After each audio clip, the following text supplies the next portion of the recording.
Welcome dear rockers, कैसे हैं आप सभी। अगर कोई हमसे ये कह दे कि शहर से बाहर एक बंद घर में भूत है तो शायद हम उस घर तो क्या उस दिशा में सर रखकर भी नहीं सोएंगे, है ना। लेकिन स्वर्ण यानी सोना, इसकी तलाश में इंसान किस हद तक जा सकते हैं, इसके बारे में इतिहास और पुराणों में कहानियां भरपूर लिखी गई हैं। एक ग्रुप जिसे पता चला है कि दूर दराज का एक शापित गाँव पूरी तरह से सोने का बना हुआ है, तो वो निकल पड़ते हैं उस सोने के गाँव पे कब्जा करने और उस सोने को हासिल करने के लिए। सोने का लालच इंसान से क्या क्या नहीं करवाता। इस ग्रुप को भी उसे पाने के लिए घने और खतरनाक जानवरों से भरे जंगलों, पहाड़ों, नदियों को पार करके जाना होगा। इन जगहों पर रहने वाले आदिवासियों को जो अपने प्रांतों की सुरक्षा के लिए इनकी जान भी ले सकते हैं, उनका भी सामना करके इन्हें उस सोने को हासिल करना होगा। वहाँ एक और ग्रुप भी है जो नरभक्षी है। इन सब के बावजूद इस ट्रेजर हंट पे वो निकल पड़ते हैं, हालांकि वो जानते हैं कि वो जगह शापित है और आज तक वहाँ जो गया कभी वापस नहीं आया। तो क्या दोस्तों अपना ये ग्रुप उस सोने के गाँव तक पहुँच पाया और क्या वहाँ इनको सोना मिला? और उस सोने को देखने के बाद इस ग्रुप का क्या हुआ? बहुत ही इंटरेस्टिंग तरीके से कहानी दिखाई गई है। 2017 में रिलीज हुई स्पेनिश हिस्टोरिकल ड्रामा मूवी जिसका नाम है गोल्ड। तो कहानी की शुरुआत होती है 1538 में। ये जो कीचड़ में उल्टा पड़ा हुआ है ना, इसका नाम है मार्टिन। ये इस राज्य का सोल्जर है और जब उसको पता चलता है कि एक ग्रुप सोने के गांव की तलाश में निकला है तो ये भी उस ग्रुप में शामिल हो गया। इस ग्रुप में अलग अलग जनजाति के लोग हैं और अलग अलग प्रांतों से आए हुए हैं और सभी इसीलिए साथ मिले हैं क्योंकि इन सबको सोना चाहिए। मार्टिन को इस ग्रुप को ज्वाइन किए हुए 100 दिन पूरे हो चुके हैं, लेकिन इन 100 दिनों में इसने 150 से भी ज्यादा लोगों का कत्ल किया है, सिर्फ और सिर्फ उस सोने के गांव तक पहुंचने के लिए। इन्होंने सुना है कि उस गांव के हर घर की छत सोने की बनी हुई है। सोना हासिल करने के लिए लोग लेस इंडस नाम के घने जंगल को पार करते वक्त वहां बसे हुए आदिवासियों का बड़ी बेरहमी से कत्ल करके आगे बढ़ते हैं। और दोस्तों, इस ग्रुप को इस देश के राजा ने ही भेजा है। जब सोना मिलेगा तो उसके 5 हिस्से किए जाएंगे, जिसका एक हिस्सा राजा को दिया जाएगा। अब ये लोग बराबर का हिस्सा करते हैं या नहीं, इस पे नजर रखने के लिए राजा ने अपना एक आदमी इनके साथ भेजा हुआ है जिसका नाम है अल्जामा। इसके पास एक डायरी है जिसमें वो रोज इन घटनाओं की सूची लिखा करता है कि आज हम पर फलाना आदिवासी जनजाति ने हमला किया, कल इसने किया, परसों इसने किया और हमारे सोल्जर्स में से 7 लोग मारे गए, लेकिन दुश्मनों के 70 आदमी मारे गए। इस तरह वो हिसाब किताब लिखता रहता है डेली। इस ग्रुप का लीडर है गवर्नर मेंडोसा। ये किसी जमाने में राजा का कमांडर हुआ करता था, लेकिन अब रिटायर हो चुका है और लगता है उस जमाने में भी रिटायर्ड अफसरों को किसी न किसी मिशन पे भेजा जाता था। खैर दोस्तों, मेंडोसा का एक असिस्टेंट है जो मेंडोसा का बताया हुआ हर काम करता है। लगभग मेंडोसा का गुलाम है वो। कभी कभी मेंडोसा का दिल बहलाने के लिए वो गाता भी है। उसका नाम है जुआन। इस ट्रेजर हंट पे मेंडोसा अपनी वाइफ को भी साथ लेकर आया है जिसका नाम है टोफिया। सुंदर और जवान है और इन भेड़ियों के बीच एक एंजल है समझो। लेकिन इस ग्रुप में हर आदमी की नजर उस पे है दोस्तों, खासकर मेंडोसा के राइट हैंड आदमी की जिसका नाम है गोरी मंडी। गोरी मंडी नाम बढ़िया है। गोरी मंडी के पास एक खतरनाक कुत्ता भी है और उससे भी ज्यादा खतरनाक है गोरी मंडी, जो वैसे तो एक वीर भी है लेकिन है बड़ा खतरनाक। इस ग्रुप का लीडर भले ही मेंडोसा है दोस्तों, पर इसको सही रास्ता दिखाकर ले जाने का काम गोरी मंडी ही कर रहा है। ये राजा के द्वारा नियमित किया हुआ सेनापति है। इनके अलावा एक और जनजाति के लोग भी इसमें शामिल है जिनका सरदार है ये आदमी दिख रहा है आपको, जिसका नाम है ये लोरेंसो, जो अपने प्रांत का नामी वीर है वैसे। हाँ, एक और चीज दोस्तों, इस ग्रुप में एक चर्च फादर भी है, क्योंकि इस मिशन पे ये लोग जो कत्ल कर रहे हैं उस पाप का प्रायश्चित करवाने के लिए फादर को इनके साथ भेजा गया है। लेकिन वो खुद भी अचानक किसी न किसी को मार डालता है, लेकिन क्योंकि उसे धर्म का ठेकेदार माना जाता है तो कोई उसके खिलाफ सवाल भी नहीं उठाता। तो इस तरह इन अलग अलग तरह के लोगों का एक ग्रुप है ये जो सोने की तलाश में जा रहा है। इन्हें रास्ता दिखाने का काम कर रहा है एक आदिवासी जिसका नाम है डिएगो। अचानक कोई आवाज सुनकर वो सभी को आगे बढ़ने से रोकता है। गोरीमंडी लोरेंसो के आदमियों से कहता है कि तुम लोग एक काम करो, पीछे चले जाओ ताकि पीछे से ग्रुप पर कोई हमला ना हो। वो भी पीछे चले जाते हैं। तो लोरेंसो एक आदमी से कहता है तुम ग्रुप से 50 कदम पीछे जाओ। इस तरह वो आगे बढ़ रहे होते हैं, लेकिन कुछ ही पलों में उस जंगल के आदिवासी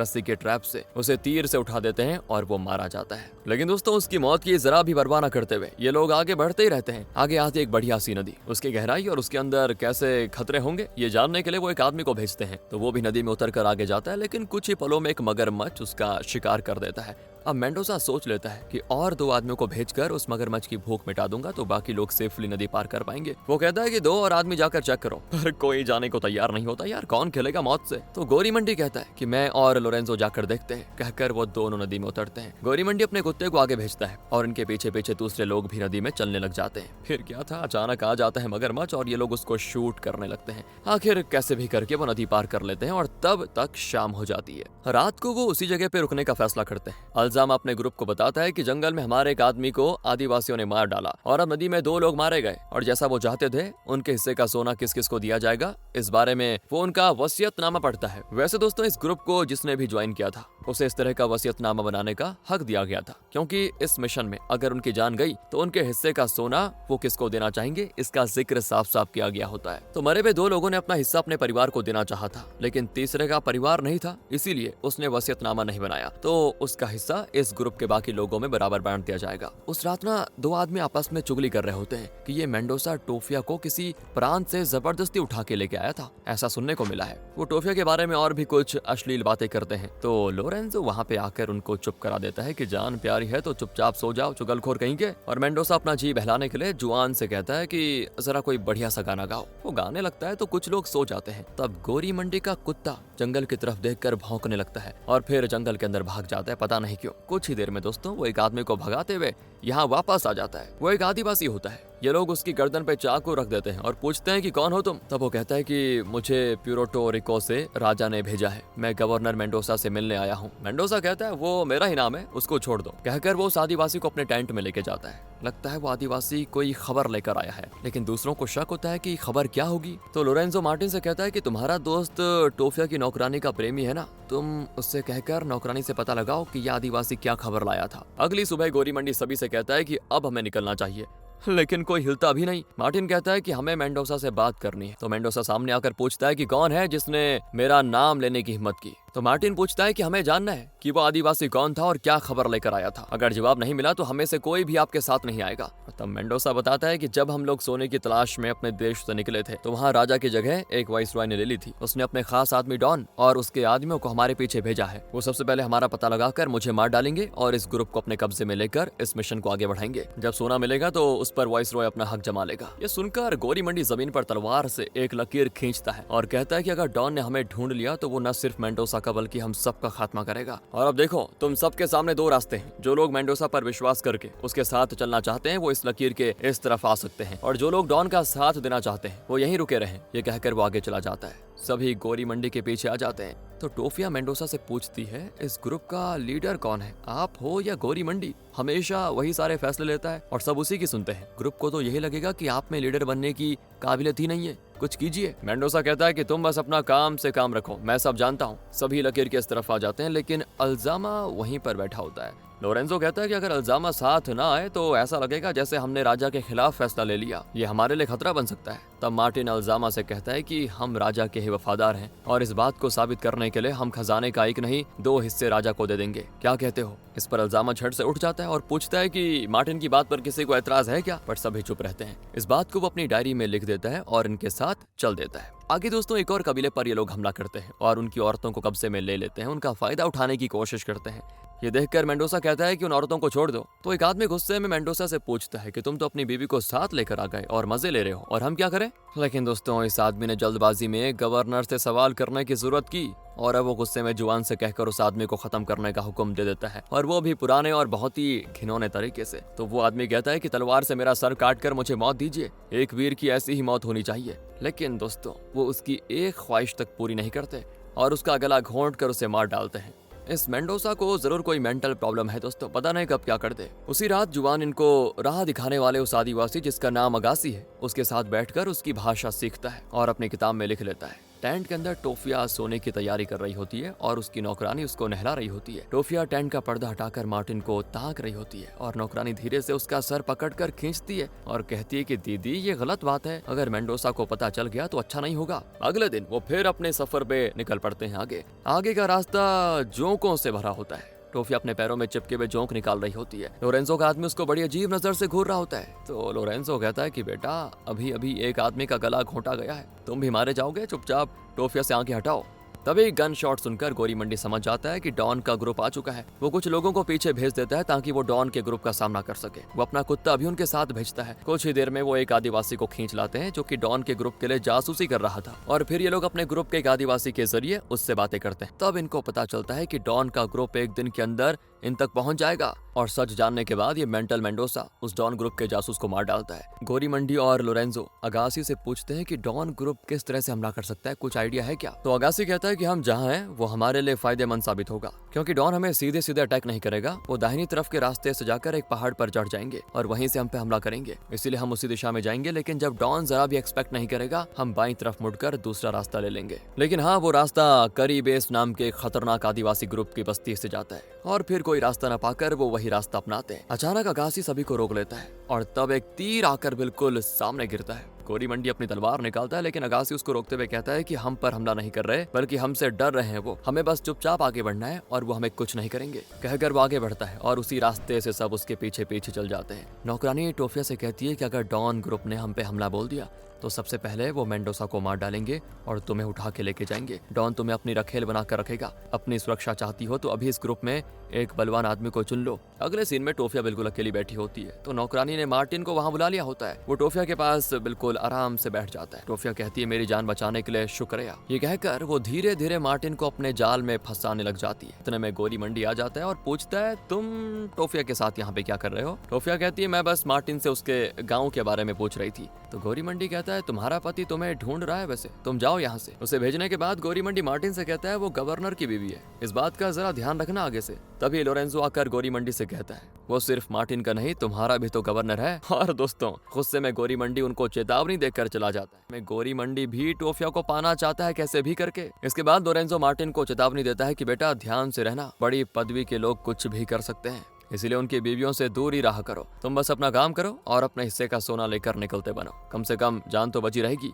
उसी शाम मार्टिन का साथी जो टोफिया की नौकरानी का प्रेमी है ना, वो दोनों एक जगह बैठकर बातें कर रहे होते हैं। अचानक उसके स्कर्ट के अंदर एक सांप बाहर निकल आता है।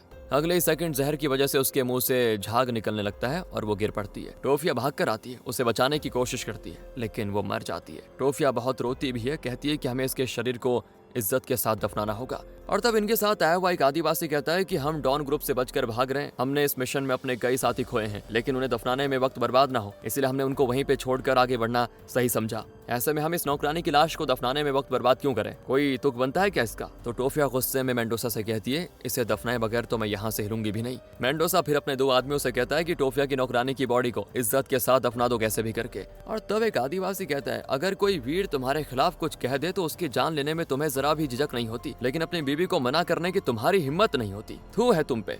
बस क्या था फिर? मेंडोसा भड़क जाता है और उसे कस के चांटा मार देता है, जिसपे वो आदिवासी दोस्तों अपना हथियार निकालने वाला होता है, लेकिन लोरेंजो उसे रोकने की बड़ी कोशिश करता है। वो कहता है कि अगर मुझे रोकने की कोशिश करोगे ना तो सबसे पहले तुम्हारा काट दूंगा।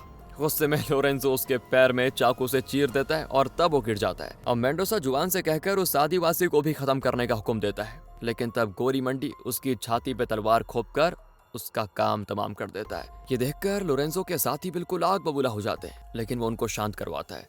तब फादर आकर कहता है कि बेटा तुम्हारे शरीर में शैतान ने घर बना लिया है, जिसे सुनकर उसको और गुस्सा आता है और वो फादर पर भी भड़क जाता है कि एक न एक दिन फादर तुम्हारी मौत ना हमारे हाथों लिखी होगी। खैर दोस्तों इस तरह इनकी तू मैमे के बीच इनका सफर जारी रहता है और तब उनको एहसास हो जाता है कि डॉन ग्रुप पीछा करते करते बहुत ही करीब आ चुका है। तो गोरी मंडी अपने दो आदमियों को एक आदिवासी के साथ दूसरे रास्ते पे जाने को कह देता है और बताता है कि रास्ते भर आग जलाते हुए जाओ ताकि डॉन को लगे कि हम उस रास्ते से जा रहे हैं। धोखा, बस वो रास्ता भटक जाए फिर तुम लोग लौट आना। वो बिल्कुल वैसा ही करते हैं। आग से निकलने वाले धुएं को देखकर डॉन ग्रुप उस दिशा में जाएगा, ये इनका प्लान है। और यहाँ मेंडोसा के ग्रुप में खुसर फुसर होने लग जाती है कि मेंडोसा किसी काम का नहीं है, वो बस अपनी बीवी को खुश करने में लगा हुआ है, वो हमारा लीडर हो नहीं सकता। इस तरह ज्यादा से ज्यादा लोग मेंडोसा के खिलाफ होने लगते हैं और एक पॉइंट पर तो गोरी मंडी है ना मेंडोसा को खत्म करने का फैसला ले लेता है। वो मार्टिन से कहता है कि कभी कभी जब समुद्र में जहाज को किसी भारी चीज की वजह से डुबोने की नौबत आ जाए तो हमें उस भारी चीज को निकाल कर फेंकना ही पड़ता है, फिर चाहे वो चीज सोना ही क्यों ना हो। तुम्हें समझ में आया मैं क्या कहना चाह रहा हूँ? मार्टिन कहता है समझ में तो आ गया, लेकिन मैं ऐसा कभी नहीं करूंगा। अगर तुम नहीं मानते तो ना सही, लेकिन मेरे रास्ते में अड़चन मत बनना। अगर तुमने मुझे रोकने की कोशिश की तो यहाँ एक की बजाय दो लाशें गिरेंगी, याद रहे। ये धमकी देकर वो चला जाता है। उस रात वो एक जगह पे रुकते हैं तो अगासी मार्टिन को आग ले जाकर कहता है इस वक्त कैंप में एक कांड होने वाला है, अगर तुम वहाँ पे रहे तो चुप नहीं रहोगे, गुस्से में कुछ कर दोगे जिससे तुम्हारी जान को खतरा हो सकता है, इसीलिए लोरेंजो ने मुझसे कहा कि मैं तुम्हें कैंप से दूर लेकर चलूं। दूसरी ओर दोस्तों मेंडोसा को भी एहसास हो चुका था कि लोग अब उसके खिलाफ हो गए हैं और वो उसका खात्मा कर देंगे, इसीलिए वो अपनी वाइफ टोफिया को आखिरी बार देखकर बाहर आता है। सब उसे घेर लेते हैं, वो उसे एक शब्द भी कहने नहीं देते, झट से उसकी गर्दन में चाकू घुसाकर उसका काम तमाम कर देते हैं। उसकी लाश को दफनाने का हुक्म देकर गोरी मंडी टोफिया के साथ टेंट में आ जाता है। इन सारी बातों को अल्जाम अपनी डायरी में उतार लेता है, लेकिन वो इस बात का जिक्र नहीं करता कि मेंडोसा को किसने और क्यों मारा। अब अगले दिन वो एक जगह पहुंच जाते हैं जहां अचानक एक जहरीली सुई तीर की तरह आकर दोस्तों गोरी मंडी के कुत्ते को लग जाती है और वो वहीं पे खत्म। दरअसल यहाँ पे जो आदिवासी रहते हैं ना, उन्होंने इन्हें अपने इलाके से दूर रखने के लिए ऐसा किया था। इस खतरे को भी पार करके वो आगे बढ़ते जाते हैं। हैं। कई दिन बीत जाते हैं तो एक दिन वो एक जगह कैंप लगाकर बैठे होते हैं। मार्टिन की तबीयत खराब होती है। जब गोरी मंडी टोफिया के टेंट में नहीं होता तो मार्टिन टेंट में घुसकर टोफिया को किस करने लगता है। कुछ ही देर में आ जाता है गोरी मंडी, लेकिन टेंट में मार्टिन नहीं होता। पर गोरी मंडी को एहसास हो जाता है कि जरूर यहाँ पर कोई आया था। वो बाहर आकर दूसरे सोल्जर से पूछता है कि मार्टिन कहाँ है। तो मार्टिन जंगल से बाहर निकलता है और पूछता है क्या हो गया, मुझे ढूंढ रहे हो क्या? गोरी मंडी कहता है मेरे टेंट में तुम्हारी बू आ रही थी, तुम्हें क्या लगा मुझे पता नहीं चलेगा? और वो मार्टिन को धमकाता है कि तुम्हारा अंत दूर नहीं है, इसलिए ध्यान रखना इस बात का। अगले दिन वो जंगल में आगे बढ़ते हैं। लोरेंजो और उसके साथी दूर एक आदिवासी लड़की को भाग कर आते देख लेते हैं। दो लोग उसका पीछा कर रहे होते हैं। ये लोग उन दोनों को शूट करके उस लड़की को अपने कब्जे में ले लेते हैं। फिर वो फादर के गले में लटक रहे क्रॉस को देखकर बिल्कुल हैरान हो जाती है। फादर कहता है ऐसे क्या देख रही हो बेटी, ये जीसस है, हम सबके परमपिता। तो गोरी मंडी देखता है कि उस लड़की के गले में सोने का नेकलेस है। वो तुरंत अगासी को बुलाकर उस लड़की से सोने के बारे में पूछने को कह देता है। वो बताती है कि यहाँ से एक दिन की दूरी पर एक गाँव है जहाँ मैनुअल नाम का एक आदमी रहता है जो अपने साथियों के साथ सोने की तलाश में कई साल पहले निकला था और किसी वजह से वो उसी गांव में बस गया। मैं उसी गांव से आ रही हूँ। अब ये लोग तुरंत उस लड़की के साथ उसके गांव जाते हैं। वहाँ 4 या 5 घर ही होते हैं। ये एक छोटा सा कबीला है जो चैन से जी रहा है। जब ये लोग गांव में घुसते हैं ना तो एक झोपड़ी से गोरा बाहर निकलता है। यही है मैनुअल। वो बताता है कि कई साल पहले मैं एक ग्रुप के साथ सोने की तलाश में निकला था, लेकिन मेरे सारे साथी मारे गए। करीब इस कबीले के हमले से मैं लगभग मर गया था, लेकिन इस गांव की एक लड़की ने मुझे बचा लिया। मैंने उसी से शादी कर ली फिर और यहाँ पे अपना एक परिवार बसा लिया। फिर वो इस ग्रुप के बड़ों को एक मैप पे रास्ता बताता है कि ये जो नदी है उसे पार करके 2 दिन चलना होगा, फिर एक पहाड़ आएगा। उस पहाड़ की दूसरी तरफ सोने का वो गाँव है। लेकिन दोस्तों उस गांव के मैप पर काले रंग से एक गांव मार्क किया होता है। मैनुअल बताता है कि इस गांव को आइल ऑफ विमेन कहते हैं। यहाँ सिर्फ और सिर्फ औरतें रहती हैं, एक भी मर्द नहीं। और वंश वृद्धि के लिए वो साल में एक बार पास के गांव से मर्दों को अपने गांव में लेकर आती हैं और उनके जरिए माँ बनती है। अगर बेटा पैदा हुआ तो उसे मार डालती है और अगर बेटी हुई तो उसे पाल पोस कर एक बेहतरीन वीरांगना बनाती है। उस गांव की एक औरत ताकत में हमारे गांव के 10 मर्दों के बराबर है। ये सुनकर दोस्तों इन लोगों की हालत खराब हो जाती कि भाई काम कैसे करेंगे अब। दूसरी ओर अल्जामा गांव के लोगों से बात करके उनकी भाषा को समझने की कोशिश करता है। तब उस गांव की एक औरत आकर कहती है कि आप दिखने में बहुत ही वीर लगते हो, मैं चाहती हूँ कि मुझे भी आप जैसा एक वीर बच्चा पैदा हो। तो वो उसके हाथ से डायरी निकाल कर रख देती है और उसका हाथ पकड़कर अपनी झोपड़ी में लेके जाती है। और जब शुभ कार्य को खत्म करके अल्जामा बाहर निकलता है तो फादर कहता है कि ये तुमने पाप कर दिया, तुम्हें भगवान अपने घर में कभी नहीं स्वीकारेंगे। कहकर वो उसको चाबुक से पीटने लग जाता है। ये कहकर लोरेंजो और उसके साथी आकर फादर के मुंह पे 2 पंच मारकर उसको फ्लैट कर देते हैं और धमकाते हैं कि तुम्हें भगवान का आदमी समझकर हम साथ लेकर आए थे, पर अगर तुम अपने पागलपन से बाज नहीं आए ना तो तुम्हें सीधे भगवान के पास ही भेज देंगे। उसी शाम को वो उस गांव से निकलकर अपने सफर में आगे बढ़ते हैं। रास्ते में दोस्तों उनको एहसास होता है कि डॉन ग्रुप को इनका पता चल चुका है और ये भी पता चलता है कि इनके ग्रुप का एक आदिवासी गद्दार निकला और उसने जगह जगह आग लगाकर डॉन ग्रुप को इनके असली रास्ते के बारे में आगाह कर दिया था। तो ये लोग तुरंत उसे चाकू से मार डालते हैं। ये लोग जिस गांव को छोड़कर निकले थे उस गांव को भी डॉन ग्रुप ने आग लगा दी होती है। महज 2 या 3 घंटे में वो इन तक पहुंच जाएगा। दोस्तों मार्टिन गोरी मंडी से कहता है कि मुझे 4 आदमी चाहिए, हम 5 मिलकर डॉन ग्रुप को दूसरी दिशा में डाइवर्ट कर देंगे। तो गोरी मंडी मान जाता है। तो मार्टिन कहता है कि टोफिया को भी मेरे साथ भेजो। गोरी मंडी भड़क जाता है कि मौत मिलेगी तुम्हें, टोफिया नहीं, कभी नहीं। तो मार्टिन कहता है कि मेरी बात तो सुनो सरदार, खूबसूरत लड़की को देखकर दुश्मन का ध्यान भटकेगा और तब हम उस पर हमला करेंगे। टोफिया भी उसके साथ जाने को तैयार हो जाती है। मार्टिन, टोफिया, फादर और 3 और आदमी को लेकर ये इस ग्रुप से अलग होकर एक खुली जगह पे जाते हैं। तब डॉन ग्रुप उनको घेर लेते हैं और पूछते हैं कि तुम्हारे ग्रुप के दूसरे लोग कहाँ हैं? ये कहते हैं कि वो सब आदिवासियों के हमले में मारे गए, सिर्फ हम ही लोग जिंदा बचे हुए हैं। फिर डॉन अपने आदमियों को हुक्म देता है कि इस लड़की को छोड़कर बाकियों को भून डालो और अगले ही पल चारों तरफ से डॉन ग्रुप पर गोलियों और तीरों की बौछार हो जाती है और तब पता चलता है कि पेड़ों पर मार्टिन के ग्रुप के आदमी छुपे हुए हैं और वो डॉन ग्रुप पे हमला कर रहे हैं। इस हमले में होता यह है कि डॉन ग्रुप के सिर्फ 4 या 5 आदमी जिंदा बचते हैं। तुम में से जिसको भी हमारे साथ आना है आ सकता है, बाकी वापस देश लौट सकते हैं। इस पर सभी के सभी इनके साथ चलने के लिए मान जाते हैं, लेकिन एक आदमी टोफिया के लिए कोई अश्लील बातें कहकर उसको चिढ़ाता है। तो बस दोस्तों उसे खत्म करके बाकियों को ये लोग अपने ग्रुप में शामिल कर लेते हैं और फिर ये लोग अपने ट्रेजर हंट में आगे बढ़ते हैं। अब आगे जंगल में जगह जगह पर डंडों पर स्कल्स लटकाए होते हैं। अगासी कहता है कि यहाँ नरभक्षी आदिवासी रहते हैं। ये सुनकर बाकी लोग वहीं कैंप सेट करके अपने हथियारों को तेज करने में लग जाते हैं, क्योंकि इन्हें अब उस नरभक्षी ग्रुप से लड़ना भी तो है। वो उस इलाके की सिचुएशन और लोगों के बारे में जानकारी हासिल करने के लिए एक जासूस भेजते हैं। जाने से पहले वो मार्टिन से ये कहकर जाता है कि अगर मैं नहीं लौटा तो मेरे हिस्से का सोना तुम अपने पास रख लेना और वापस गांव लौटकर मेरी माँ को दे देना। अगर उस वक्त तक मेरी माँ जिंदा ना रहे तो तुम वो सोना खुद रख लेना। लोरेंजो उसको चेतावनी देकर भेजता है कि अगर तुम्हें लगे कि तुम उस ग्रुप के पास फंसने वाले हो तो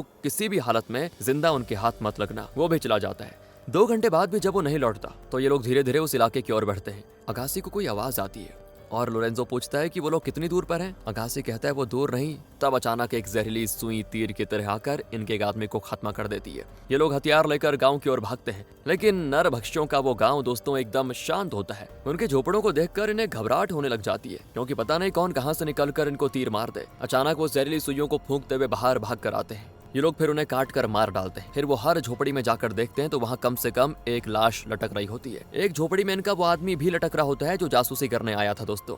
उसकी एक टांग कटी होती है। गुस्से में गौरी मंडी हुक्म देता है कि इस गांव की औरतों बच्चों सबको बाहर निकाल कर मेरे सामने लेकर आओ। औरतें और बच्चे कुएं में छुपे होते हैं तो गौरी मंडी के आदमी उनको पकड़ कर लेकर आ जाते हैं। गौरी मंडी कहता है कि सबको काट फेंको, लेकिन मार्टिन इसके लिए नहीं मानता। फिर गौरी मंडी का आदमी उस पे हमला करने आता है, लेकिन अगासी उनके आगे खड़ा हो जाता है। फिर गौरी मंडी का आदमी अगासी को भी मार डालता है। हालांकि दोस्तों इतने टाइम में, इतने दिन वही इनको सही रास्ता दिखा रहा था, लेकिन अब उसको भी मार दिया। इस पे लोरेंजो गौरी मंडी के उस आदमी को काट कर मार डालता है जिसने उस आदिवासी को मारा। और फिर कोई रास्ता ना पाकर गौरी मंडी उन औरतों और बच्चों को जिंदा छोड़ ही देता है। उस रात दोस्तों कैंप में कुछ अजीब घटनाएं होती है। सुबह फादर गायब हो जाता है। ऊपर से आवाज आती है तो ये लोग रस्सी की मदद से उस चट्टान पे चढ़कर देखते हैं तो पता चलता है कि फादर वहाँ के दलदल में डूबा हुआ है। लगता है रात को फादर हल्का होने गया होगा और गलती से दलदल में चला गया। जीजस तुम्हें बुला रहे हैं, तुम चले जाना बेटा। ये कहकर वो फादर को बचाने के बजाय उसको वहीं मरने के लिए छोड़कर चले जाते हैं। कुछ और दिन बीतते हैं दोस्तों और इस सफर के दौरान इनकी संख्या भी कम होती जाती है। गौरी मंडी और लोरेंजो के आदमियों के बीच दुश्मनी भी बढ़ती जाती धीरे धीरे। लोरेंजो मार्टिन से कहता है कि गौरी मंडी से जरा सावधान रहना, वो हमारे बीच फूट डालने की कोशिश करेगा और हमें अलग करके सबको एक एक करके मार डालेगा।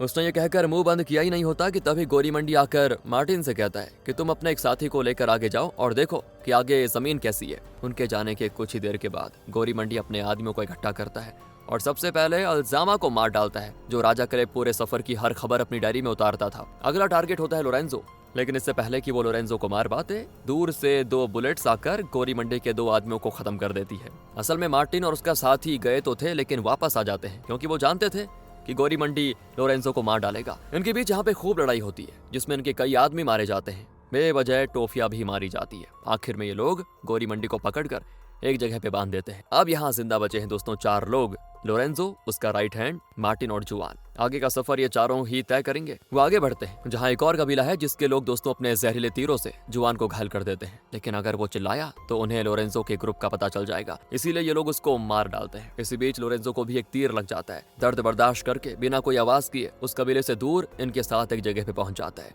लोरेंजो मार्टिन से कहता है कि अब मैं जिंदा नहीं बचूंगा, आगे का सफर तुम लोग ही तय करना। कहकर वो अपनी तलवार मार्टिन को दे देता है। ये लोग और भी कई खतरनाक जंगलों और पहाड़ों को पार करते करते दोस्तों मैप की मदद से आखिर उस सोने के गांव का पता लगा ही लेते हैं। दूर से वो गांव दिखता भी है और ऐसा लगता है कि पूरा गांव ही सोने का बना हुआ है। इतनी दूर से उसकी चमक दिखना शुरू हो जाती है। ये लोग पूरी तरह से ललचा जाते हैं और भागकर उस गांव के पास जाते हैं तो देखते हैं कि वहां के घर मिट्टी के बने हैं, लेकिन घरों की छत पर उन लोगों ने समुद्र तट का रेत बिखेरा होता है जो कि सूरज की रोशनी से चमक कर सोने की तरह दिख रहा था। बताओ यार, सच जानकर दोनों को भारी झटका लगता है। मार्टिन का साथी कहता है कि यहाँ सोना नहीं है तो क्या हो गया, इस समंदर को पार करेंगे तो दूसरी तरफ चाइना नाम का देश है, वहाँ सिल्क रूट के जरिए वो कीमती हीरे जवाहरात लाते हैं, लेके भी जाते हैं। अगर हम उधर चले गए तो माला माल हो जाएंगे। पर लगता है दोस्तों सोना ना पाकर मार्टिन का सर फिर गया होता है। वो हाथ में एक झंडा लिया आता है और समुद्र तट पर झंडा गाड़ कर कहता है, आज से मैं इस समुद्र का राजा हूँ, इसका पानी मेरा है। ये कहकर वो बड़ी अजीब नजरों से हमें देखता है, मतलब कैमरे को देखता है। और इसी सीन के साथ दोस्तों ये मूवी यहाँ पे खत्म होती है। यहाँ पहुँचने तक मार्टिन अपने साथियों के साथ मिलकर सोने के पीछे पागल था, लेकिन इतने लोगों के खून से अपने हाथ रंगने के बाद भी, इतनी मुश्किलों और मुसीबतों को पार करने के बाद भी क्या मिला? मिट्टी का घर।